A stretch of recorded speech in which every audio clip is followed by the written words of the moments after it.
Sekarang pertanyaannya, lantas bagaimana supaya kita memiliki hati yang bercahaya tadi?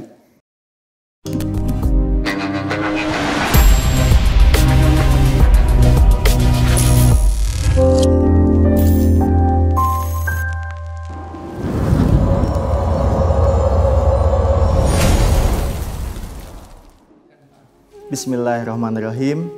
Assalamualaikum warahmatullahi wabarakatuh. Alhamdulillahirabbil alamin. Assalatu wassalamu ala asrofil anbiya'i wal mursalin sayyidina wa nabiyyina Muhammadin wa ala alihi wa ashabihi as-solihina ajmain. Amma ba'du. Kepada Bapak Ibu sekalian, seluruh keluarga besar Pondok Pesantren dari Kolam 3 Kampus Daizah, alhamdulillah pada kesempatan siang hari ini, insya Allah kita akan melanjutkan kajian kita Daizah Inteleksia untuk membahas pemikiran seorang tokoh penting di dunia Islam, yaitu Imam Al-Ghazali. Dilihat dari sisi sejarahnya, memang Imam Al-Ghazali ini satu sisi bisa juga disebut sebagai seorang teolog, tetapi di sisi lain juga bisa disebut sebagai seorang filsuf. Mengapa demikian? Karena kalau kita bercerita dari hasanah cabang-cabang ilmu keislaman, ada 4 cabang ilmu keislaman penting, yaitu fikih dan usul fikih yang pertama. Yang kedua ada yang disebut sebagai kalam atau teologi. Yang ketiga ada yang disebut sebagai tasawuf. Dan yang keempat adalah filsafat. Nah, Imam Al-Ghazali ini kebetulan menguasai hampir semua bidang keilmuan itu. Makanya tidak heran kalau kemudian di belakangan orang menyebut Imam Al-Ghazali sebagai seorang teolog atau ahli kalam, sekaligus juga seorang ahli filsuf, bahkan juga menyebut sebagai seorang sufi. Nah, kita akan bahas satu-satu pemikiran beliau. Yang pertama, yang terpenting dari pemikiran Imam Al-Ghazali adalah Imam Al-Ghazali berusaha melakukan rekonsiliasi terhadap berbagai pemikiran yang berkembang di dunia Islam.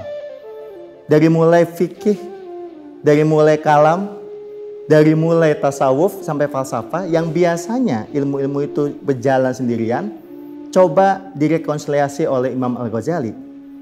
Beliau sendiri lahir di Tus, tepatnya tahun 1058, dan meninggal juga persis di Tus juga di Iran tahun 111 dan 1. Dan kontribusi terbesar dari beliau adalah, tadi saya katakan di awal, mampu melakukan sintesa pemikiran dari berbagai cabang ilmu pengetahuan Islam. Misalnya, di dalam kitab yang terpenting yaitu kitab Ihya Ulumuddin, Imam Al-Ghazali coba menggabungkan pendekatan fikih, kalam, teologi atau teologi, tasawuf, sekaligus juga falsafah. Jadi kalau ada anggapan bahwa orang itu cukup ma'rifatullah hanya lewat mengingatnya, maka itu dikritik oleh Imam Al-Ghazali, karena seseorang yang ma'rifatullah harus juga melakukan syariah, ibadah-ibadah syariah. Tetapi di antara buku-buku beliau yang paling penting, hemat saya, yaitu buku yang ditulis mengenai teori cahaya yang berjudul Mishkatul Anwar. Nah, sekarang kita beralih. Kenapa ada buku Mishkatul Anwar? Di dalam hasanah pemikiran Islam, buku Mishkatul Anwar adalah buku yang sangat penting yang mengkaji mengenai teori cahaya di dalam Islam. Bagaimana Imam Al-Ghazali menafsirkan surat An-Nur yang memang menjelaskan mengenai cahaya di atas segala cahaya, sekaligus turunan dari cahaya tadi kepada cahaya-cahaya yang lainnya.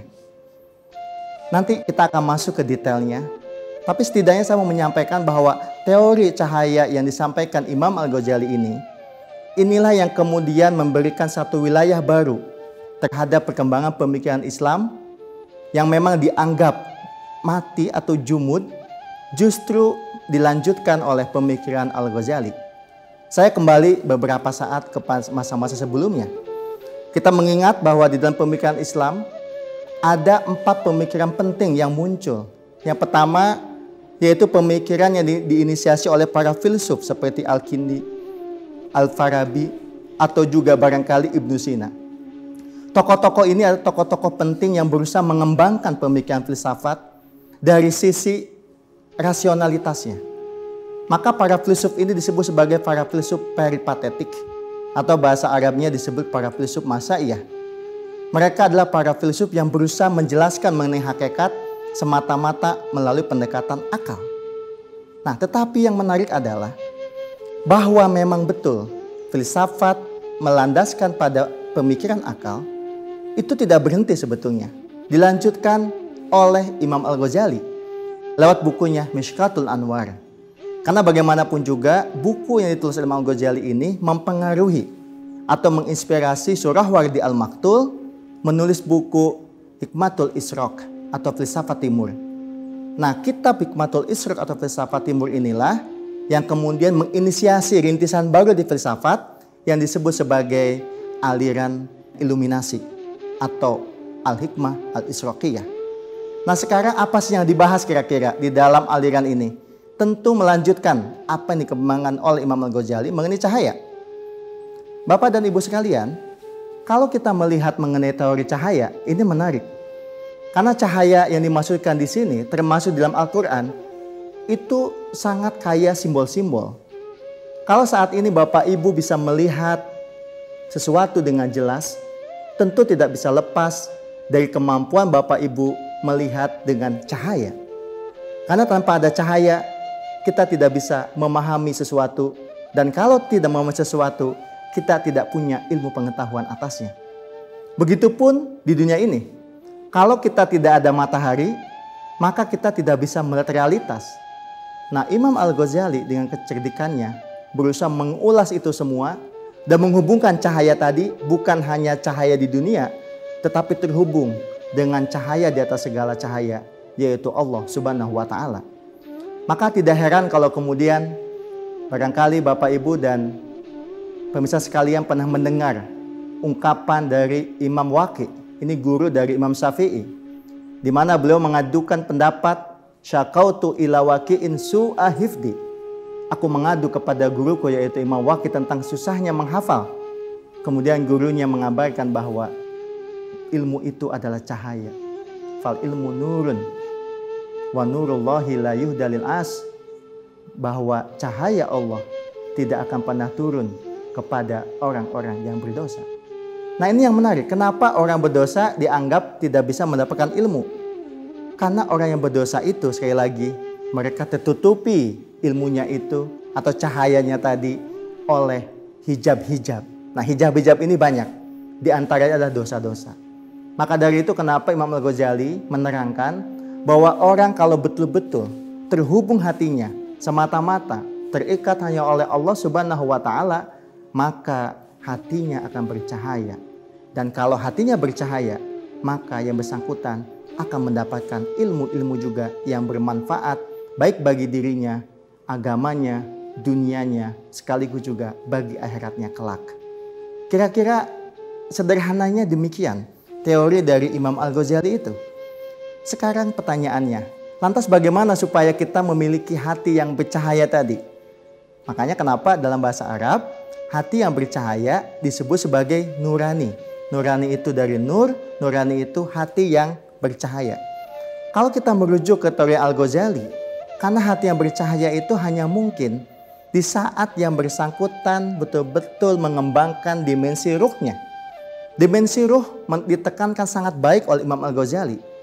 Bahwa kita adalah manusia betul, tetapi yang menjadikan kita manusia di hadapan Allah karena kita memiliki ruh. Dan ruh itu tentu ada level-levelnya. Makanya kenapa ada orang yang beragama tetapi juga kesadarannya tidak sampai kepada level kesadaran ilahiyah. Karena barangkali ruhnya tadi yang memang masih terpenjara, masih terhijabi oleh kegelapan-kegelapan.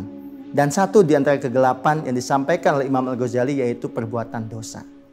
Maka dari itu kenapa seseorang melakukan dosa itu bukan hanya dirinya nanti akan dimasukkan ke dalam neraka, tetapi sebetulnya orang yang berdosa akan termahjub dirinya dari ilmu pengetahuan yang benar. Nah, ini yang mau saya jelaskan sedikit. Apa itu pengetahuan yang benar? Sepanjang hayatnya, Imam Al-Ghazali mencari betul apa yang disebut sebagai pengetahuan yang benar. Makanya kenapa beliau kemudian menulis buku Al-Munqidhu Minad Dhalal atau keluar dari kesesatan. Karena Imam Al-Ghazali itu berusaha mencari sebetulnya Apakah ilmu yang didapatkan melalui fikih adalah ilmu yang benar?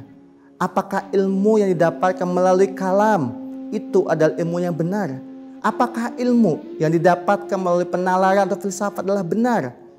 Itu yang dilakukan oleh Imam Al-Ghazali.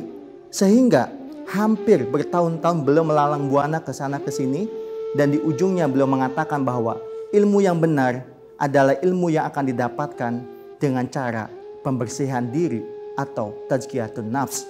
Maka dari itu kenapa pembersihan diri menjadi penting? Kaitannya dengan apa?